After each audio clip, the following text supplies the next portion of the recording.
This was probably the hardest top 10 list I've ever made regarding LEGO Star Wars, and I know I sometimes have a trend of making a lot of people mad with my opinions, but regardless, today we're going to be taking a look at what I think are the top 10 LEGO Star Wars sets from Star Wars Episode 3 Revenge of the Sith. Let me know what you think about this list down in the comments below, but remember these are my opinions, so don't get too mad if your favorite set is not on this list, and also if you're new, maybe consider subscribing. But without further ado, hopping into the honorable mentions. The first honorable mention, or I guess you could call the 13th spot, I have 7654 Droids Battle Pack, and hopefully this kind of shows you why it was so hard for me to make this top 10 list, because I had this set ranked as a top 5 battle pack of all time, but in this list it barely makes the honorable mentions. I mean, for $10 you got 7 battle droids, 4 normal ones and 3 super battle droids, so going off that alone, this really is the best battle pack for army building ever made, although sadly at the end of the day it is just a battle pack, and because of that it doesn't really have a very impressive build or any type of unique figures. It does its job well of being a perfect army builder, although that really can't get it up any higher on this list. And next up for our honorable mentions, we actually have another battle pack, being 75035 Kashyyyk Troopers. This battle pack really has all the good qualities that the Droids battle pack has, although it goes one extra step ahead with having really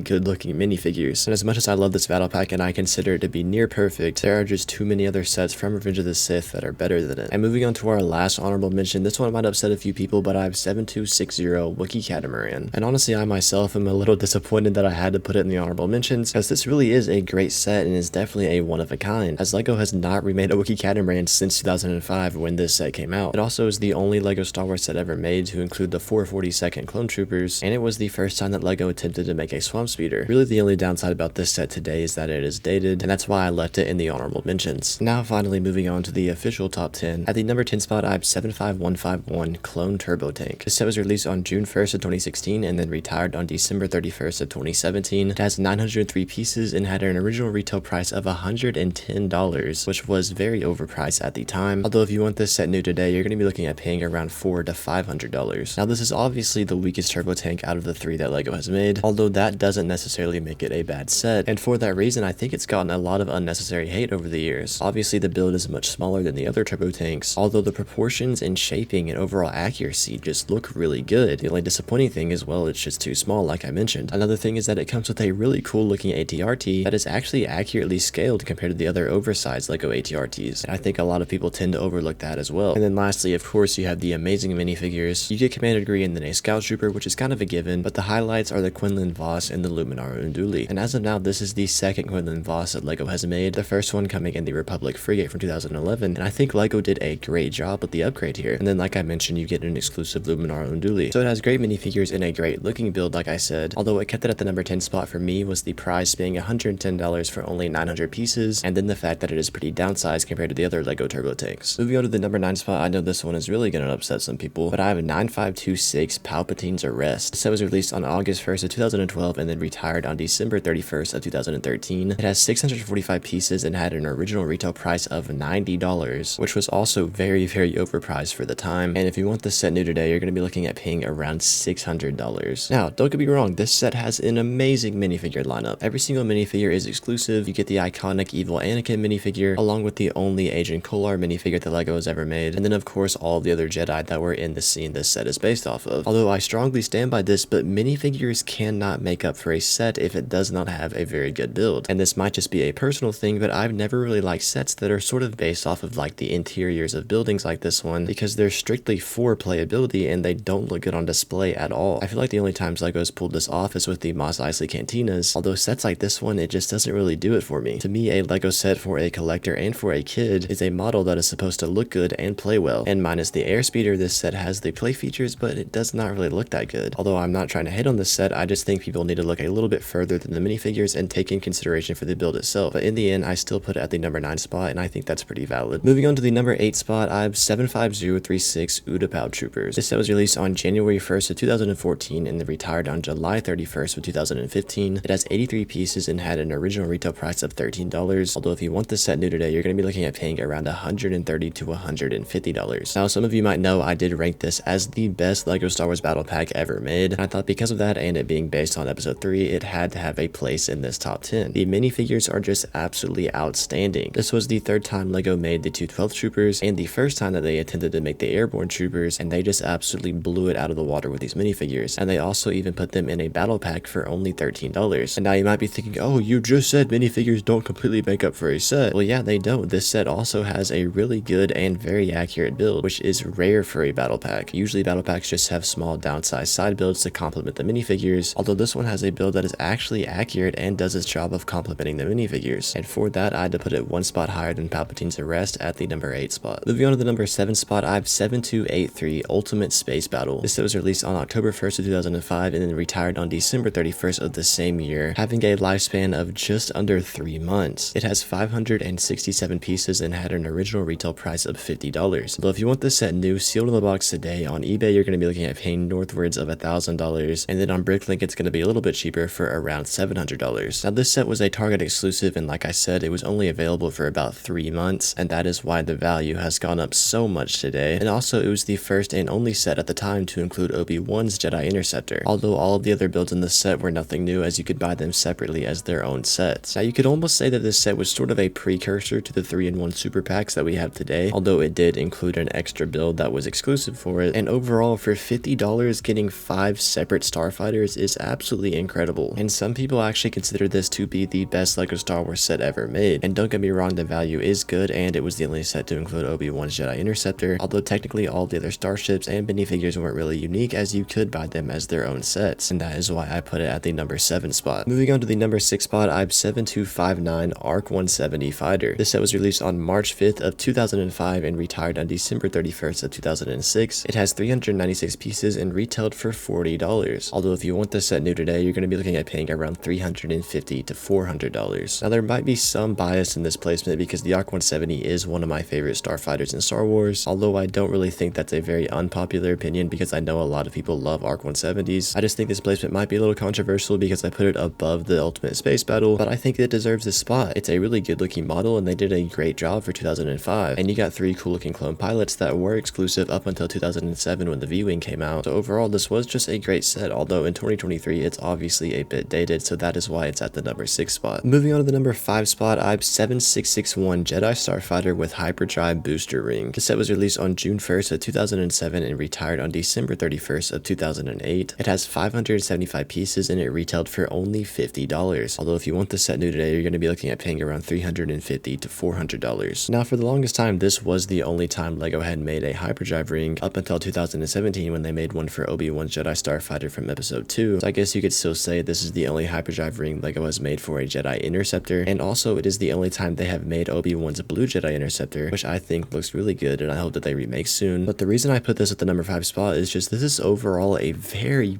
visually pleasing set. It just looks so unique compared to most other Star Wars sets LEGO has made, and I think it was definitely ahead of its time for 2007. Also, it includes 2 minifigures, that being Obi-Wan and Kit Fisto for some reason. I don't know why they included Kit Fisto instead of an astromech droid, but hey, I have no complaints. Kit Fisto is a great character and a great minifigure. Moving on to my number 4 spot, I have 8088 ARC 170 Starfighter. This set was released on January 1st of 2010 and then retired on July 31st of 2012. It has 396 pieces and retailed for $60. Although if you want this set new, sealed in the box today, you're going to be looking at paying around $450 to $500. Now you might consider this to be a Clone Wars set, although on brickset.com it is labeled as an episode 3 set, so I included it in this list. And obviously the first thing you can tell is that it is a significant upgrade from the 2005 ARC 170. The build is just so sleek and clean looking, and honestly I'd even go so far to say that this build would easily hold up today in 2023. Although one downside for me is that it doesn't include 3 pilots, it only includes 2, as the other pilot was replaced with Kit Fisto and then an astromech droid. So getting Kit Fisto was nice, although I thought the astromech droid was a bit unnecessary, although that's just a super small nitpick as the build easily makes up for that, and that is why I put it at the number 4 spot. Now moving on to the top 3, this is where it was really hard for me to make this list, and it's also probably going to be the most controversial part of this list. Although without further ado, at the number 3 spot, I have 75337 ATTE Walker. This set was released on August 1st of last year, 2022, with 1,082 pieces and a retail price of $140. The build in this set is absolutely incredible. The number of minifigures is absolutely incredible. Although speaking of the minifigures, that's really what's holding it back from being at the number 1 spot. Like I said, minifigures don't make up for a whole set, but also the build doesn't make up for a whole set. I don't want to go into too much detail on this, but there are a lot of problems with these minifigures. From Cody not having a physical jetpack, the helmet holes, and then to the inaccurate 212 helmet prints, there were just a lot of problems with these figures. Although the ATTE itself is absolutely amazing. It is easily the best ATTE LEGO has made, and that that alone is what has gotten it to the number 3 spot. And then of course the number of minifigures it includes, as it basically is a giant battle pack. Although there's just so many inaccuracies with these figures, it's just frustrating. And you can't even begin to make the argument that LEGO has limitations, because they made perfect 212 Troopers in 2014, 8 years before this set released, so there's really no excuse for why they're worse than this set. Although I still put it at the number 3 spot, and I stand by that. Moving on to the number 2 spot, I have 75234 ATAP Walker. This set was released on January 1st of 2019 and then retired on December 31st of 2020. It has 689 pieces and only retailed for $60. And if you want this set new today, you're going to be looking at paying around $150 to $200. Now on paper, the ATTE should be better than this set, although this set was just executed so much better, especially considering the figures. You get a new Commander Gree, which looks really good, along with Chewbacca and a 41st Elite Trooper, and then you get 2 of those battle droids with the green markings on them, which in universe are technically supposed to be AAT drivers, so it's kind of strange that they put them in this set, although they do look really cool. And honestly, I'll go so far to say that the actual build looks better than the ATTE build as well, and it's really nothing on LEGO's part. I just think in Star Wars, the ATAP is a cooler looking vehicle than the ATTE. So yeah, when you have the 2 best models of each vehicle that LEGO has made compared to each other, I think the ATAP is going to look a little bit cooler. So that's why I put it at the number 2 spot. Also, you could say that this kind of counts for the 2014 ATAP too, because they are pretty much identical. The 2014 ATAP definitely could have made this list, although it's so identical to this one that I wanted to give the spot to another set. And now moving on to the number 1 spot, of course I had to do it. I think this set still holds up today as the best Revenge of the Sith set. I have 7261 Clone Turbo Tank. This set was released on April 2nd of 2005 and retired on April 1st of 2006. It has 801 pieces and it originally retailed for $90. And if you want this set new today, you're going to be looking at paying anywhere from $1,000 to $2,000. Now at first I wasn't going to put this set at the number 1 spot, although the more I look at it, the more I realize this set really can't be dethroned for the best Revenge of the Sith set. I mean, for $90 you got an incredible turbo tank build, along with 7 minifigures, 4 of them being really awesome clone troopers, including the first 41st Elite Scout Trooper LEGO ever made. This set really was and still is all around just a great set. Now the only argument you might be able to make as to why this set shouldn't be at the number 1 spot is that the classic Phase 2 clone troopers don't hold up today, and I agree they obviously don't look as modern and realistic as the ones we have today, although that doesn't even come close to meaning that they look bad. I mean, LEGO really did just do a great job with this set, from the figures to the build to even the side speeder build. It all just works together so well, and after 18 years, I still think it is the best Revenge of the Sith set. Anyways guys, that's gonna do it for this video. Let me know what you think about this list in the comments below, and if you're new, please consider subscribing, and if you want to check out more of my videos, you can see them on the end screen right now.